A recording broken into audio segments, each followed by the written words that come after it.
The lights went out just as the call to prayer lifted over Ouagadougou. Fans slowed, screens dimmed, and in the hush that follows a blackout, a child's panic cut through the restaurant like broken glass. Yaro, 5 years old, froze in his chair, eyes wide, chest heaving.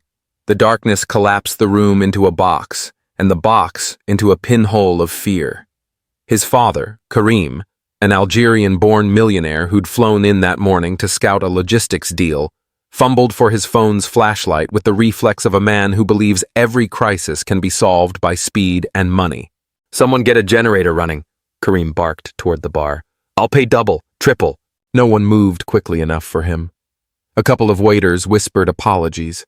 A chef appeared at the swinging door, trapped between fire and darkness. From the edge of the room, a young woman stepped forward, a cloth-wrapped crate balanced on her hip. She wore a sun-faded dress and sandals mended with wire. On her headscarf was a small pin, a silhouette of Burkina Faso inside a rising sun. "Sir," she said gently, "lights can wait. Your boy can't." Karim nearly snapped at her. Then he saw Yaro's hands, fists clenched so tight his knuckles blanched, and swallowed the words. The woman set her crate on a table and revealed what she carried. Calabash bowls, small sachets of hibiscus and ginger, a rough wooden balafon with a missing key, and a tiny hand drum skin taut as moonlight. She took Yaro's hand as if asking permission. "I'm Nata," she whispered to the boy. "Do you want to hear the sound that tells the night it's safe?" Yaro didn't answer. He couldn't. His therapists called it selective mutism, a coil of anxiety that tightened without warning. But he stared at the drum. Nada's fingers patted the hide in a heartbeat rhythm. Soft, soft pause. Soft, soft pause. The pattern threaded the dark, somewhere between a lullaby and a promise. A second hand joined the first, wider, like footsteps returning home. The air shifted, the panic thinned.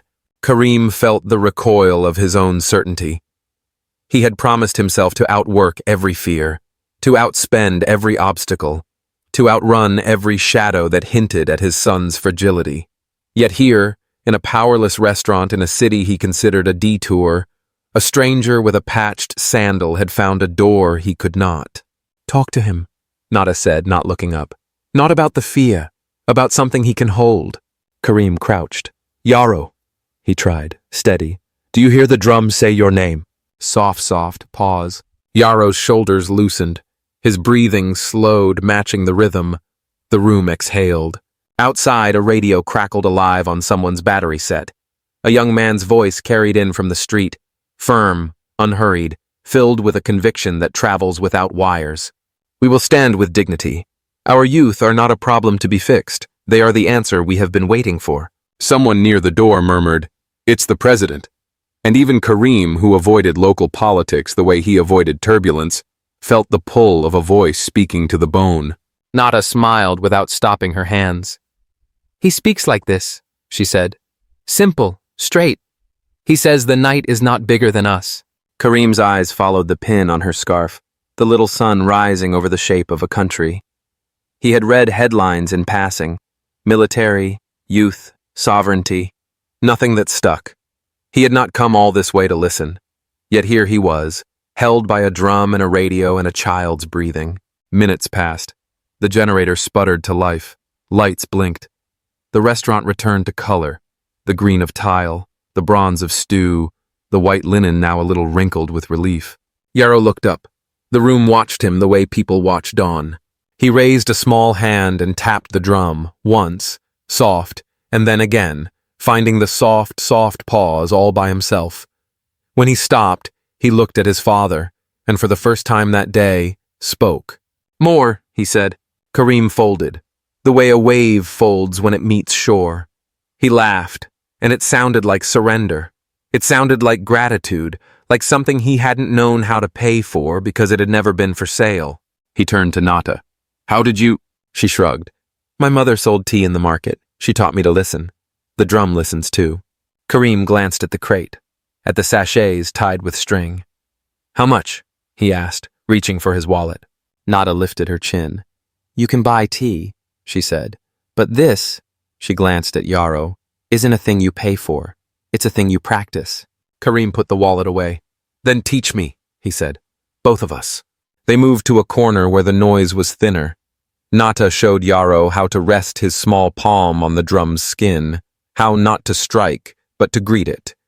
She showed Karim how to keep count without a clock, to locate patience in muscle and memory.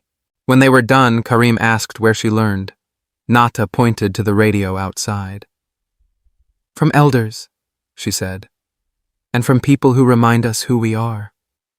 Lately, the president talks to the youth like he believes us. It makes the rhythm easier to hear. Karim looked through the window and saw a half-circle of faces around the radio. Drivers, students, a woman with a baby strapped to her back, listening as if sound could stitch a country together. He felt a nudge behind his ribs, an unfamiliar alignment. Money could buy lights, but not this.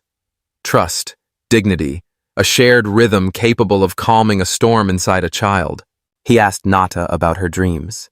She hesitated, then spoke fast, as if the words might run away.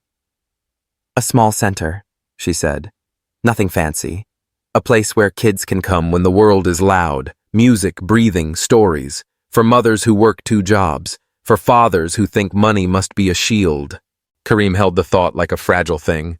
Where? He asked. She laughed, a scolding sound. Always where we are. Why does everything important have to be elsewhere? Later that week, a sign appeared on a sun-warmed wall in Sector 5. It wasn't printed by a branding agency. It was painted by a cousin with a steady hand. Maison du Rythme.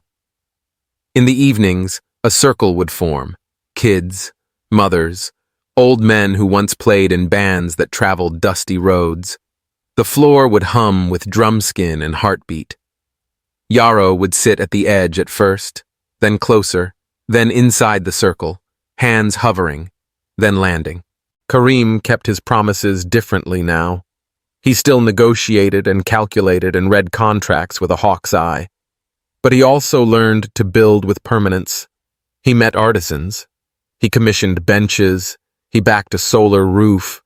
He paid the teachers before the paint dried. He did not name the center after himself. He did not cut a ribbon with cameras. He learned to disappear into the work. On a late afternoon that smelled of mangoes and rain, a caravan of motorbikes streamed past Maison du Rythme. Flags fluttered. People cheered. Somewhere in the city, the young president was speaking again. About dignity, about youth, about not letting other people name your future. Karim didn't leave the circle to watch. He didn't need to. The words were already inside the rhythm the children kept, steady as a continent. Nada stood with her hand on Yarrow's back, feeling how breath becomes courage. The night isn't bigger than us, she murmured, and the boy nodded like someone who had measured darkness and found its edges.